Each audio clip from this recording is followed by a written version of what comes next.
So I noticed there wasn't a lot of thumbnail orientated educational stuff, and the stuff that was mainly focused on gaming, and that's only one subsection of YouTube. So I wanted to cover some stuff from the perspective of someone who makes thumbnails basically all day. And the first thing I wanted to cover was color grading, because each thumbnail is going to be different, but in every single one you're going to have to color grade and color correct. So I definitely think color correction / color grading is a really fitting place to start.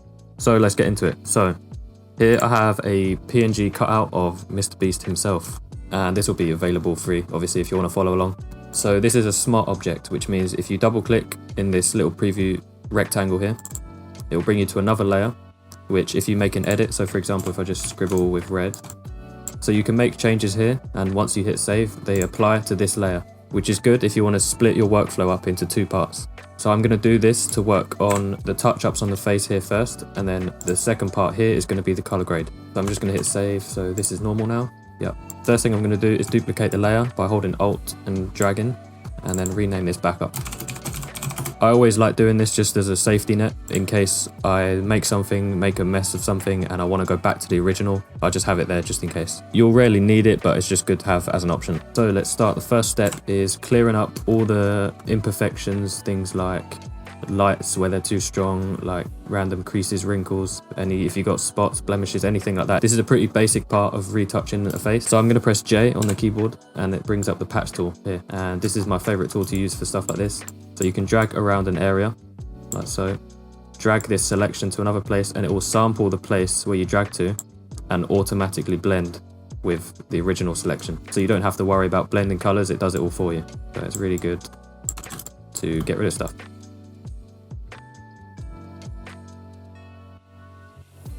And there you go. After this, I'm going to do these eye creases here. So you want to remove imperfections, but not to the point where the face starts to become uneasy and too fake. These cheeks here are a good example. I could make these smooth like this, but then it's just too much. I could always just do this top bit here, just to make sure. And there you go. Now for the right under eye. I'm being a lot more careful here with the selection, because the way the patch tool automatically blends, if you accidentally select part of the under eye, it will blend with that instead of the skin underneath. So it's always good to be careful there. And it wasn't perfect, so I'm just gonna do it again, keep doing it until it's perfect. Remove this spot here, and that's looking good. So I'm gonna hit save, and as I said before, it will update this. So now you can go ahead and close this window, and if you didn't save, it will bring you a prompt to say, do you want to save? Just click yes, and if you've saved, it will just close. But you can always re-access it by double clicking again. It's the same window. And now we can focus on color grading. So the first step of color grading I like to do is the camera raw filter, and it's a good way to get a good base to add the effects on top, just to sort out general lighting, remove some colors you don't want and stuff. You get a lot of freedom in this just as a base. So I'm going to go to filter, camera raw filter. Now if you're following along with the same image, you could of course just follow along, use the same settings as me and get used to it. But if you're using your own image, the settings are all going to be different. So it's just about going to each slider, putting it up, putting it down, see which area looks the best, and doing that for all of them. So maybe a bit more exposed, a bit more contrast, quite a bit. Now one thing I like to do is put the highlight down and the shadows up to reduce contrast first, and then whites up and blacks down like this to increase contrast only in the extreme areas. So the difference here, if I can explain it properly, is the highlights is the general brightness, shadows is the general dark areas, whites is only the brightest areas, the very brightest areas, and blacks are only the very darkest areas. So this is a good way to make it bright and contrasty at the same time, because you're only reducing the very darkest parts here. And because the shadows are up, you can get away with putting this quite low down, like this. And then I'm going to put the whites down a bit, just because later on I'm going to add more brightness in specific areas, so I don't want to go overboard like this. But if you're just going to use the camera raw as your color grade, which sometimes you only need this, then you can put these quite high to the point where it's overexposed. But that's fine because it's a thumbnail and you can get away with it. But in this case I'm adding more later, so I'm just going to drag it down a little bit so it's not too much. Shadows can come down there a bit much as well. Now these two sliders at the top for the white balance, these make a huge difference. So if you want a really warm image, you put this top slider up this way, and if you want it cool, you put it this way. And then green and purple tint is just to correct. So I want a neutral image in this case, and because the original is quite warm, I'm going to drag the temperature slider down to around there, but now it looks too purple, so I'm going to drag it over to the green here. Probably about here for both, should be good to correct it. And then the last thing I like to do on this basic tab is put the texture up just a little bit. That just makes it more detailed in the refined areas. And why not, for good measure, put some vibrance. Not too much, because that will come later as well. Now the last tab I'm going to go into, there's all these tabs here. You can drop down and edit individually if you want to. I'm just going to go to color mixer, and there's some areas that are a bit too yellow, and you want to kind of remove any yellow from the skin and just have it reds and oranges.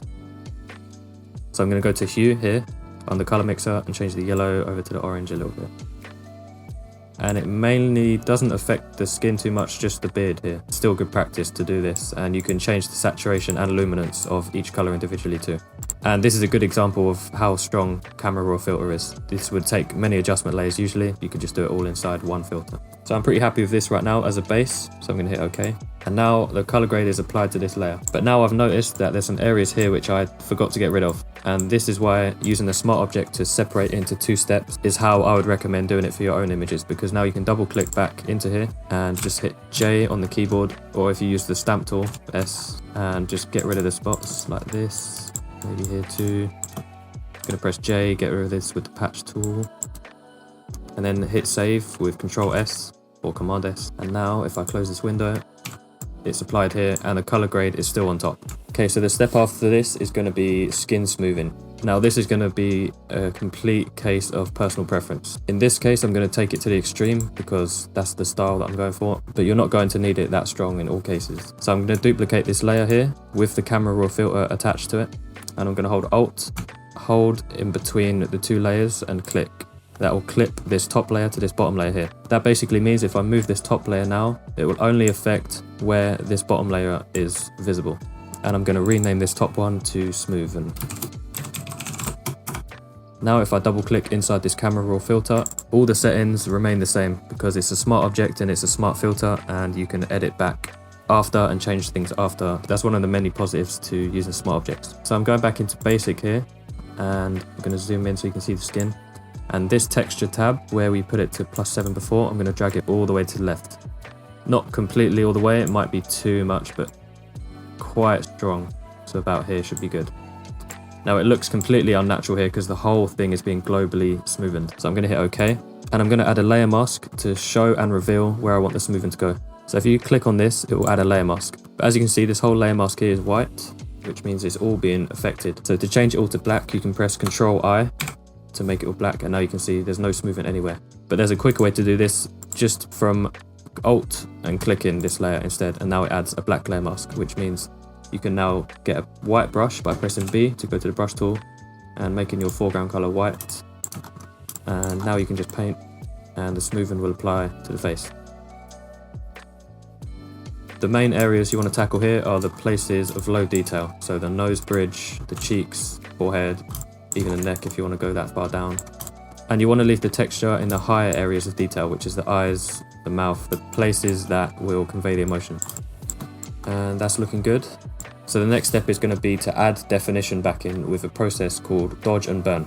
And you could achieve this effect with these tools here. They're called dodge tool and burn tool. But my issue with these is that they are destructive, which means that you can't go back and edit the settings once you've applied them. So the way I do dodge and burn is with 2 curves adjustment layers, one for brightness, one for darkness. So I'm going to click this half filled circle here, go to curves, and hold Alt and click in between these 2 to clip again.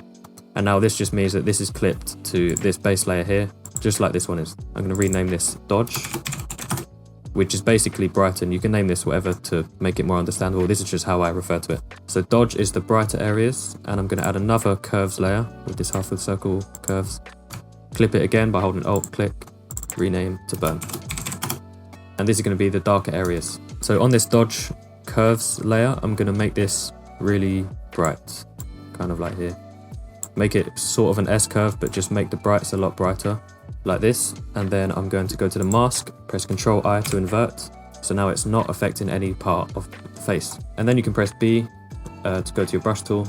And if you paint with white, you can see it only affects where you paint. But if you start to paint in areas, it's going to be way too harsh. So the thing I like to do is go to the flow up the top here, on your brush properties window, wherever that might be, and change this from 100 to 1%, 2%, something really low, so that when you brush you have to scribble multiple times to get areas of high density. Now if you put this to 1 and it's still quite dense wherever you brush, it might be because in your brush settings window, if you press F5 it will bring it up. It might be the space in here is too low. So I have this at 5% and the flow is at 2%. And now if you brush, it's still quite strong, but it's easy enough to control. I'm going to close this window and then I'm going to start over the areas which I want to be brightest. In this case, it's going to be the nose bridge here and the cheeks here. And because I have a lot of freedom, I'm just going to correct some areas too. So I'll start with the nose bridge just by brushing here. And I'm pressing X here to switch from foreground to background colors. So now if I have a black brush, I can remove areas like this. And if I have a white brush, press X and I can reveal areas here. My goal here is to make it consistent. If there's an area that's really bright like here, it's just going to stick out. And this is another one of those things that's going to depend on the image you're using heavily. Some might be taken in poor lighting and you might not always have the control to ask for another one reshot. And you might want to use 2 more dodge and burn layers to correct the lighting before adding your own on top. So I'm just going to apply some here just to correct it. Just a little bit. And also don't forget these areas here. Even though they're not areas of interest, it's still good to keep them in your mind. So the whole thing just ends up looking consistent. And that's looking alright. So before and after. You see we've now repainted some texture in, and now for burn I'm going to do the same thing as lights, but instead I'm going to double click here and drag this down quite far to here. Control I to invert, and the exact same thing just with shadows. So I'm going to paint with a white brush, still the same flow. So you notice because we dragged the curves down here in the RGB, it's looking really red in these dark areas, and I don't want it to do that. So I'm going to change the blend mode from normal to luminosity, so it only affects the luminosity of the layer underneath. So now with luminosity, it doesn't look as strong, so I'm going to paint over here the edges. So the nose is kind of done, and the other 2 areas are going to be the sides of the face like this, just to define the face shape, and maybe here too, and also maybe a bit on the neck. I mean, if this is your first time doing this, you might be here for hours. I mean, I could be here for hours too. So the shadows here, before and after.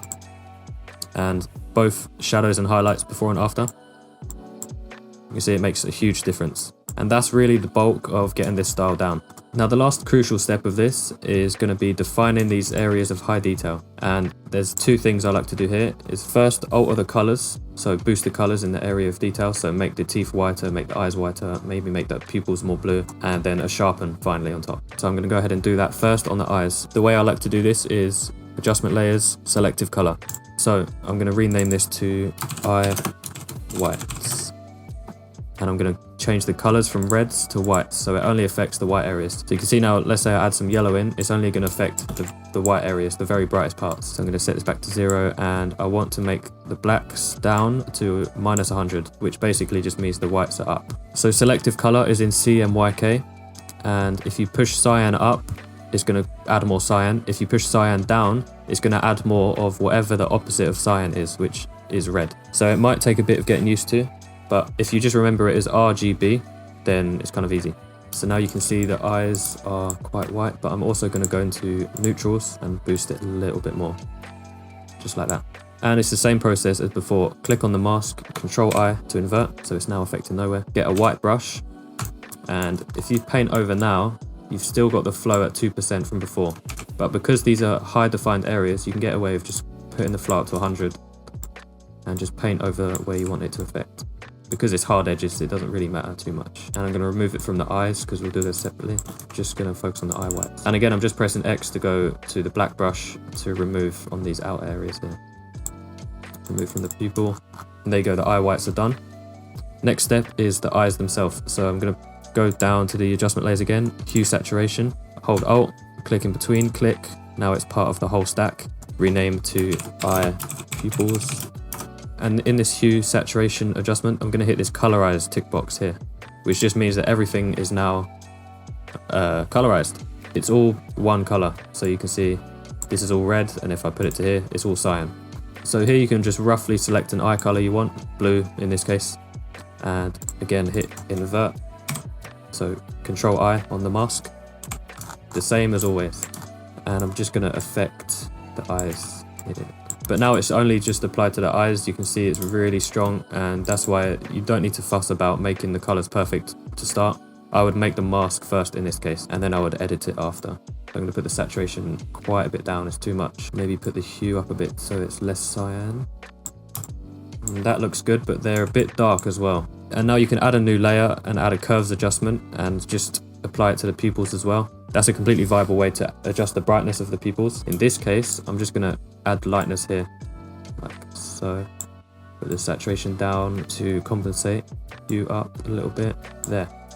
But this lightness isn't like curves where it only affects certain areas that you affect it to. This lightness affects every pixel. So if I put this all the way up, the black areas are going to become grey and so on. So I'm going to put this down to where the blues look good. And now I want to get rid of where it applies to the darkest areas. And to do that, I'm going to use blend if. So if you double click in this adjustment layer here, just on an empty part, it will bring up the blending options. And under blend if you go to underlying layer and drag this left slider up, and watch the black areas, you can see they're starting to come back, and you don't want to go too far, just until the very darkest parts are not affected anymore. And if you hold Alt and drag one of these halves, they come apart, and that just means it's being feathered, which, as simply as I can explain it, just means that the transition between being affected and not being affected is softer than just hard pixels. If this is too complicated, then curves just works just as well. So this is looking good at the moment. I'm going to hit OK. Teeth is again a standard retouch in practice. There's probably loads of ways you can do this. The way I like to do this is again with selective color. I'm going to rename this teeth. And in the yellows, so it's only affecting the yellow parts, I'm going to drag the yellow all the way down. So I want no yellow in the yellow areas. And again, I'm going to invert the mask with a white brush, paint over just the teeth. Here. And this might give you a kind of pinky look, or it might not be strong enough. So I'm going to add a new adjustment layer of hue saturation, and I'm going to clip again, same old, same old. I'm going to rename teeth 2, and I'm going to hit colorize, go to blue, saturation almost all the way down, like this, maybe a bit more cyan. I'm going to then invert the mask, Control I, and then with a white brush, carefully paint over the teeth. And yeah, I've painted the teeth, but now it looks way too fake, in my opinion, too strong. So you can just go ahead and change this fill percentage or opacity, both work in this case, but it's just good practice to use fill usually. And I'm just going to put it to 0 and then gradually put it up until the effect is strong enough. So there should be good. And I'd say that's the recoloring part basically done. Then I guess the final step is the sharpen. So to do that, you can either merge all these layers into one or Alt and drag this original layer here. I would do this because it's a smart object, and like I said before, if you edit the original smart object, then this layer becomes changed as well. And I'm going to get rid of the camera raw, so right click on the camera raw text, delete smart filter, and I'm going to add something called high pass. Actually, first change this to sharpen and clip it, of course. So filter, other, high pass. And it's hard to see, but that's because it's the detailed areas only being affected. So if you zoom in, it's only the areas of high detail that you can see are being accentuated, whereas the cheeks have just got noise. So 1 is usually a pretty good radius on the high pass. Hit OK. And now if you change this to overlay, because the high pass is a grey layer, the overlay won't affect on this grey, and it will just affect these dark areas here. So if I go overlay, now it might not be completely obvious what's going on, but if you reveal and hide, you can just see, if you look at the areas of high detail, they've become sharpened. And if you want the effect stronger, you can just duplicate this however many times you want. And you can see it becomes very sharp quite quickly. I'm just going to have 1 for now, I don't want it too strong. But I only want it to affect certain areas, like the eyes and the teeth, and maybe some bits of the hair. So you guessed it, I'm going to add a black layer mask, holding Alt and clicking this layer mask, pressing B to go to brush, making it white. I'm brushing over the areas I want to be sharp. Like this. Maybe here, but not here. It's too much. Doesn't really matter about the hair. Here. And there you go. That's the bulk of it done. I'm just going to go through some general color corrections now, because I still think it could be tweaked slightly. So I'm just going to add one more selective color layer, and this is going to be global effects. So I'm going to name this to global. Clip it, and in the yellows, I'm going to turn the magenta up, kind of about there. And what this does is it gets rid of the yellows, but not like turning the yellow slider down would do, because that replaces it with blue. In this case, it just makes them more magenta, which kind of cancels out as it makes them more red. So it makes the yellows closer to the rest of the skin tones. So there you go, now we have a more consistent skin tone, there's less yellows. And the last thing I'm going to do is go to whites and go to the black slider and push it down a bit. This is a good way to create a harsh contrast, like so. And maybe last, go to reds, push them up a bit, so push the cyan down to make the reds go up. I mean, after this, it's all just tweaks that you wanted to see personally. So this should be good. And lastly, I guess, go to blacks and put the black percentage bar up, just to accentuate the dark areas. And there you go, I'm pretty happy with. So that's the cartoony style basically done. This is very harsh. I wouldn't usually do it this strong, and I don't even think mrbeast does it this strong usually. So as a little bonus, I'm going to do the shirt color now. So to do this, I'm going to do a gradient map adjustment layer, and again clip it. Now what a gradient map does is if you click in this gradient here, and you have a gradient slider here which you can edit. The areas furthest to the left are the dark areas, the furthest to the right are the light areas. So you can see the lightest areas here are white, and where it's darkest, like underneath the hat on the beard, is all red. But I'm just going to be focusing on the shirt. So I want the brightest areas to be red, because I want a red shirt, and I want the darkest areas to be dark red, because I want the creases to be darker. And what you could do as well is drag this further to the middle, add a new point just by clicking, double click to change the color, and make it a lighter red to like this, just to get some kind of light bounces on there. And this is why I like using gradient map over things like hue saturation or just painting with a color and setting it to a blending mode, is because you get a lot of freedom with gradient map about what goes where in the lights and the darks and midtones and stuff. So you get a lot of control. So hit OK, close the tab, invert, and again, paint over. Now, if in your picture you have, say, a red shirt and you want to change it green, there is probably a quick way to do it with hue saturation. But I think it's just good practice. It just looks better in the end to use a gradient map and then just paint over where you want it to affect. If you have a black shirt, then you might have trouble with changing the color, because you're going to have to set all these to the lowest ends here, because that's where all the visual information is going to be. And because of that, you lose a lot of light detail, which means you might get some noise, some color banding. So if you can, I would recommend not using a black shirt. Whites and grays are usually the best option.